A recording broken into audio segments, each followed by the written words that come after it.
programa de hoje fala sobre como a sociedade e o Estado, fragilizados, acabam organizando o crime dentro e fora da máquina do Estado. Participam desse debate Paniquinho, produtor cultural e ativista, Dr. Arles Gonçalves Júnior, presidente da Comissão de Segurança Pública da OAB São Paulo, e Luca Franca, ativista e militante da campanha pela desmilitarização da polícia. Um relatório recém-divulgado pelo Conselho Cidadão para a Segurança Pública e Justiça Criminal do México aponta que das 50 cidades que ocupam o ranking das mais perigosas do mundo, 15 são brasileiras. A pesquisa levantou dados de homicídios ocorridos em municípios com mais de 300 mil habitantes. E o Brasil é, de fato, um dos campeões mundiais de homicídios, boa parte deles cometidos com armas de fogo. A população jovem, negra e da periferia é agente e, muito mais frequentemente, é a vítima desses números dolorosos. Para esquentar esse debate, nós vamos assistir um vídeo que faz parte da campanha Eu Pareço Suspeito, realizada por ONGs e movimentos sociais que combatem o racismo institucional. Vamos ver.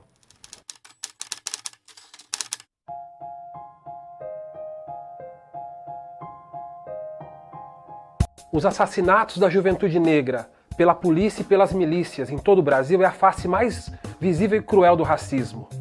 Por que a morte negra não comove? Eu pareço suspeito? Paniquinho, que campanha é essa? Bom, essa campanha ela surgiu em 2012. Na verdade, eu, por ser produtor cultural, nós temos um festival que organizamos anualmente desde 2011, e é um festival que eu tive a oportunidade de, em 2007, conhecer esse festival em África, né, numa participação minha no Fórum Social Mundial, que aconteceu em Nairobi, no Quênia. E conheci alguns produtores culturais lá e, de certa forma, trouxe a proposta do festival, já para desenvolver a possibilidade de desenvolver intercâmbio. O objetivo maior desses festivais é justamente promover esse contato do jovem negro da periferia com outros jovens africanos, né, na busca justamente da construção da sua identidade étnica, né, e de conhecer um pouco das suas raízes ou conhecer um pouco de outras realidades. Mas o festival é um festival temático. Em 2011 a gente criou o tema que foi Eu Africanizo São Paulo, a gente criou uma campanha publicitária que era de fotografias de várias pessoas que, de certa forma, desenvolviam arte e cultura negra. E na perspectiva, primeiro, de não só contestar, né, a invisibilidade das ações a serem divulgadas, como também contestar a invisibilidade da própria imagem do negro nos veículos de comunicação de massa.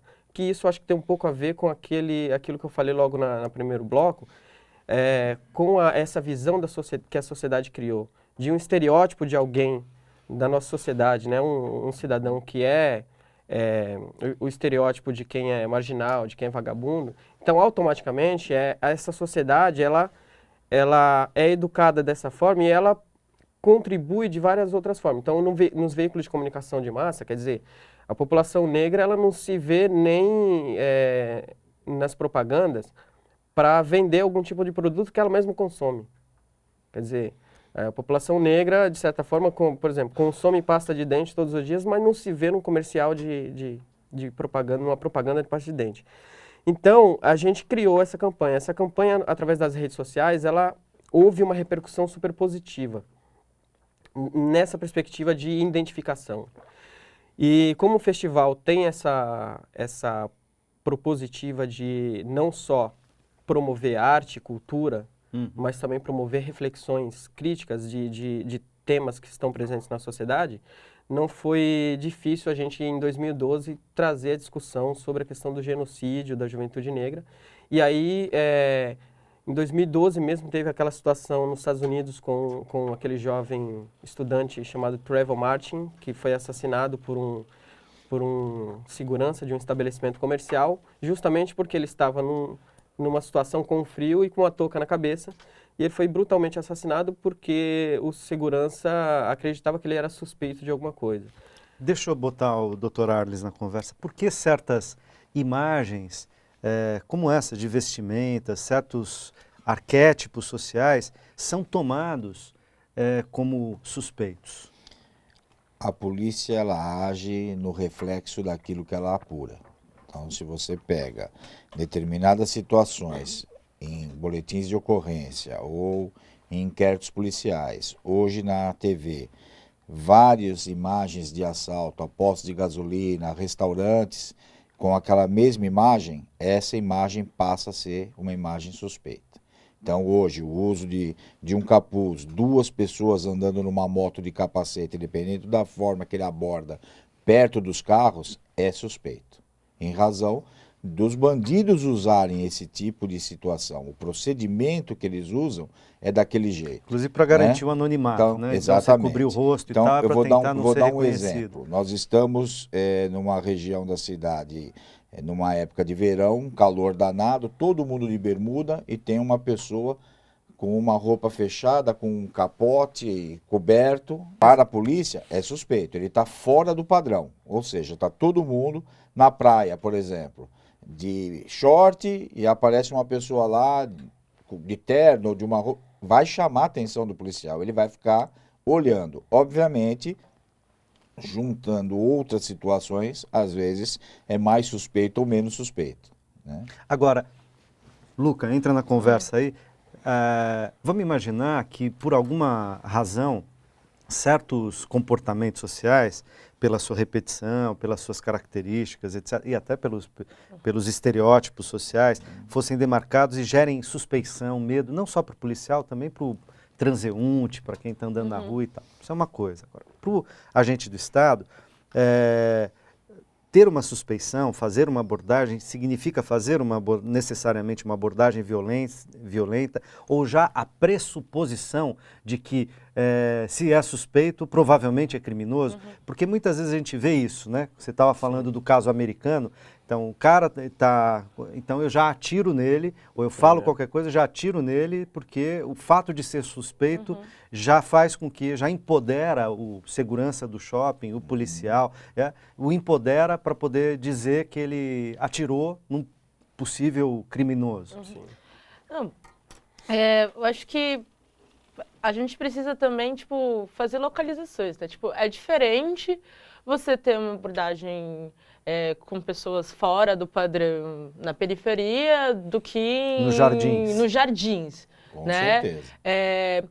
E aí a gente Ou seja, nos jardins, o suspeito tem o benefício da dúvida. Sim. Pode ser criminoso, pode não ser. Na periferia, o policial já... vale lá. E aí, na assim, periferia, o policial tem menos a gente, dúvida. O que a gente vê de padrão? Porque, por exemplo, aonde você tem mais abordagens que são violentas que são na periferia, o padrão, como a molecada se veste e afins, é esse. Então, tipo, a mudança de padrão é outra. Eu acho que a gente precisa... Ou seja, não é o estranho, né? Não é o estranho. Porque Ele tá não todo é o mundo estranho. assim, né? O estranho é qualquer um de nós. O Paniquinho por ser do movimento hip hop e tal. Não, mas o estranho é um de nós. O estranho né? é chegar um Mauricinho lá, né? Tanto que eles Aí ia veem ser quando a mais gente esquisito. tá lá e tal, trocando uma ideia, alguma coisa assim, eles olham com desconfiança. Isso não quer dizer que a polícia ela dê um salvo-conduto para ela fazer o que faz. Ela não pode fazer isso. Ela ter uma suspeição e já pegar essa pessoa e levar para uma delegacia e na delegacia, tipo, você não saber o que acontece, Antes da são delegacia, casos, inclusive, né? No camburão. Porque no a gente sabe que camburão. muitas vezes muitas violências e até mortes são cometidas entre o percurso da abordagem, né? Sim. E aí nós temos 2 situações, né? Legalmente a polícia pode sim abordar e levar, pode. O que não pode é desrespeitar direitos e garantias fundamentais. Claro, é disso Aí que a gente está outra falando. situação. Não, e aí né? a gente está falando de um país... Você estava falando da pesquisa do México, eu estava me lembrando da pesquisa que saiu agora do IPEC, que fala que no Brasil você tem 52 mil mortos violentos por ano. 52 mil mortos violentos por ano, sem contar as mortes por acidentes de trânsito. Mais que o Afeganistão. Né? A ONU, ela vira e fala que, tipo, pra estar em guerra civil, o país tem que matar 50 mil por ano. Né? Nós temos 52 mil morrendo por ano. Desses 20... Notificados. Isso né? notificados. Destes, 22 mil são Morte, jovens. todos são notificados. Todas são notificadas. Subnotificação de crime, você vai entrar em crime de patrimônio, furto, roubo, às vezes Não, o mas cidadão você tem- não além do notifica, mas homicídio não tem jeito. Normalmente Não você... há subnotificação em homicídio. A não ser Ok. que seja desaparecimento e você não sabe que é homicídio. Porque E aí se tem um corpo, está registrado. E não aí tem o como dado não que registrar. você tem, por exemplo, no Rio de Janeiro, são de pelo menos 40 mil desaparecidos, né? E aí o que acontece? Isso coloca para pensar, né?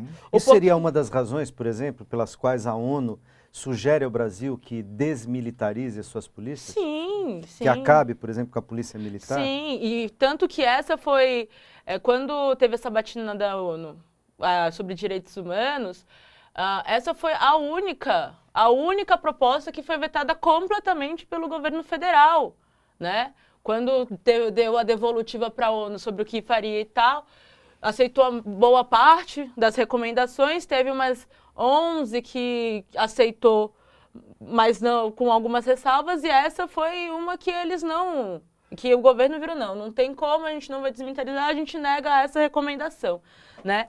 Mas os dados cada vez mais se colocam muito brutalizados, e não só em São Paulo. Em São Paulo a gente acaba falando mais porque estamos aqui, o grau de violência que a gente tem visto, tanto em 2006 com os crimes de maio, quanto em 2012, que você teve um aumento de letalidade da rota gigantesco nas nossas periferias, né? As chacinas que você teve, mas se você for ver o que acontece em Alagoas, o que acontece no Rio de Janeiro, no Brasil inteiro... O índice de homicídio no restante do país é maior do que aqui. Isso coloca que O assim, Estado de São Paulo diminuiu seus índices de homicídio. a né? gente precisa pensar isso de uma forma mais nacionalizada, porque isso apesar das polícias militares elas serem estaduais, né, elas fazem parte de um debate nacional sobre o que a gente quer para isso. Porque nos países onde tem polícia militar, para que serve a polícia militar? Para fazer guarda de fronteira, né? Aqui no Brasil, ela é servida para entrar em guerra contra a população, né? Esse debate a gente precisa fazer muito seriamente. A estrutura aqui é outra, né? Não, mas esse debate a gente precisa fazer muito seriamente. Para que serve essa polícia dentro de um país onde boa parte das mortes que você vê é de execução e que a gente teve alguns poucos ganhos no ano passado.